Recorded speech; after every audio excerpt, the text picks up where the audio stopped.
اعوذ باللہ من الشیطان الرجیم بسم اللہ الرحمن الرحیم الذین آتیناہم الکتاب یتلونہ حق تلاوتہ اولئک یؤمنون بہ ومن یکفر بہ فاولئک هم الخاسرون۔ صدق اللہ العظیم۔ وہ لوگ جن کو دی ہم نے کتاب وہ اس کی تلاوت کرتے ہیں جیسا کہ اس کی تلاوت کرنے کا حق ہے، وہی اس پر ایمان رکھتے ہیں، اور جو کوئی اس کی تلاوت کا حق ادا نہ کرے وہ خسارہ پانے والے ہیں۔ دوستوں اور بزرگوں، یہ تجوید کی ضرورت اس لیے پڑ رہی ہے کہ ہماری قرآن مجید کی پڑھائی درست نہیں ہے، اور ہم یہ چاہتے ہیں کہ اس ویڈیو سے آپ اپنا قرآن مجید پڑھنا درست کر لیں تاکہ اس کے بجائے ثواب ملے، گناہ نہ ملے۔ تو دیکھیے، ہم پڑھ رہے تھے تجوید، قرأت، مخارج اور ادائیگی۔ مخارج کے اعتبار سے ہم نے منہ کے 5 حصے آپ کے سامنے رکھے۔ حلق ہے، تالو ہے، زبان ہے، اور ہونٹ ہیں اور ناک ہے۔ اور حروف تہجی 28 کے حوالے سے ہم نے اس کے 9 گروپس بنائے: الف، با، تا، سا، جیم، قاف، سین، لام، واو، اور ان میں ہم نے مخارج سیکھے۔ مخارج سیکھنے کے لیے ہم نے قرآن مجید کے اس قاعدے کو ایک ریفرنس کے طور پر پیش کیا: کتب جدن۔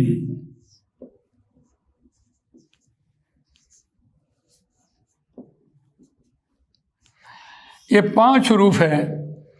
ان حروف کی آواز جب ساکن ہوتی ہے تو جیسے بال دیوار سے ٹکرا کر واپس آتی ہے، اسی طرح ان کی آواز بھی اسی طرح آتی ہے۔ التحیات للہ والصلوات والطیبات۔ اب تو یہ دیکھیے، اس کی آواز واپس آئی ہے تب وہ ادا ہوا ہے۔ وَلَقَدْ، دال کی آواز واپس آئی ہے تب وہ ادا ہوا ہے۔ تو اس کے بعد ہم دیکھتے ہیں ادائیگی کے اعتبار سے ہمارے پاس آوازیں ہیں: جزم کی آواز، زبر کی آواز، زبر کے ساتھ الف لگائیے۔ مد کہتے ہیں اسے، مد کی آواز مد اصلی کہتے ہیں، اس کی آواز پوری ہوتی ہے۔ زیر کے ساتھ یا لگائیے، آواز پوری ہو جائے گی۔ پیش کے ساتھ واو لگائیے، آواز پوری ہو جائے گی۔ پیمانے کے اعتبار سے یہ آدھی آواز ہے اور یہ 100% پوری آواز ہے۔ دیکھیے اس کی اہمیت: لام زبر ل، آدھی آواز، لام زبر الف لا، پوری آواز۔ لام زبر ل کے معنی ہوں گے البتہ، ضرور، اور لام زبر الف لا کے معنی ہوں گے نہیں۔ لا الہ الا اللہ، نہیں کوئی معبود سوائے اللہ کے۔ آپ نے آدھی اور پوری آواز کا فرق دیکھا۔ یقیناً یہ فرق جو ہے، یہ قرآن مجید میں اس کا ریفرنس موجود ہے کہ یہ آوازیں جو اللہ تعالیٰ نے امت مسلمہ کو سکھائی ہیں، نبی اکرم صلی اللہ علیہ وسلم کی موجودگی میں جو لوگ یہود تھے وہ طبرانی جانتے تھے، اور قرآن مجید کی انہوں نے ایک لفظ کو رائنا، جو بولا جا رہا تھا کہ ہماری طرف رعایت کیجئے، رائنا، نظر فرمائیے، بات اپنی ریپیٹ کر دیجئے، تو یہود نے طبرانی زبان میں اس لفظ کو رائنا کر کے بولا۔ اب یہ دیکھیے، رائنا، یہاں زیر کی آواز آدھی آواز ہے، اور اس کو دیکھیے ذرا سا، تو یہ زیر کے ساتھ یا لگی، آواز پوری ہو گئی۔ اس کے معنی ہماری طرف دیکھیے، نظر کیجئے، رعایت فرما دیں، اور اس کے معنی ہیں کم عقل یا چرواہا، یا حد تک کے معنی ہیں۔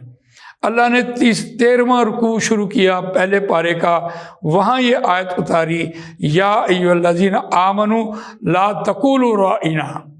اے اہل ایمان، اب تم رائنا نہیں کہنا، آپ نے اس لفظ کو نہیں کہنا، کیونکہ اس لفظ کو انہوں نے موڑ لیا ہے، اس کی آواز بڑھا دی ہے۔ وقولوا انظرنا، اب تم انظرنا کہو، نظر ینظر سے ہماری طرف نظر کیجئے، اس لفظ کو وہ نہیں موڑ سکیں گے۔ وَاسْمَعُوا وَلِلْكَافِرِينَ عَذَابٌ أَلِيمٌ، غور سے بات سنا کرو، اور جو پھر بھی نہیں مانتا اس کے لیے دردناک عذاب ہے۔ وَلِلْكَافِرِينَ عَذَابٌ أَلِيمٌ۔ قرآن کی دلیل ہمارے پاس موجود ہے کہ آدھی آواز کو پوری آواز میں پڑھنے سے معنی تبدیل ہو جاتے ہیں۔ اسی طرح دیکھیے ایک اور آواز ہمارے سامنے آ جاتی ہے چھوٹی مد کی، اور ایک آتی ہے بڑی مد کی۔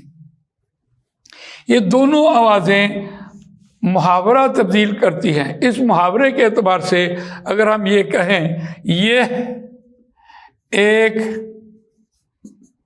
کتاب ہے، تو حروف لفظ تو 4 ہیں لیکن معنی بھی 4 بنتے ہیں۔ اگر ہم یہ پر زور دیں تو دس کے معنی دے گا، اور ایک پر زور دیں تو ایک کے معنی دے گا، ون کے معنی دے گا، اور اگر کتاب پہ زور دے دیں تو دم یعنی the book کے معنی میں دے گا، اور اگر ہے کہیں گے تو از کے معنی میں دے گا۔ تو اس اعتبار سے دیکھیے جہاں زور آئے گا وہیں محاورہ تبدیل ہو جائے گا۔ قرآن مجید میں جہاں بھی یہ اصول آئے ہیں اس سے محاورہ تبدیل ہوتا چلا گیا۔ قال انی اعلم ما لا تعلمون، اس کو ہم مد متصل کہتے ہیں اور اس کو ہم مد منفصل کہہ رہے ہوتے ہیں۔ ایک مد منفصل ہوتی ہے، ایک مد متصل ہوتی ہے۔ یہ مد منفصل علیحدہ آنے والی اور مد متصل جو ہوتی ہے وہ جڑ کر آنے والی آتی ہے۔ ان کے اصول کیا ہیں آنے کے؟ اگر حروف مدہ آ جائیں، یعنی زبر کے ساتھ الف، زیر کے ساتھ یا، اور پیش کے ساتھ واو آ جائے، اور اس کے بعد حمزہ آ جائے۔ دیکھیے انی بے شک میں، یہ ترجمہ ہو رہا ہوتا ہے انی بے شک میں۔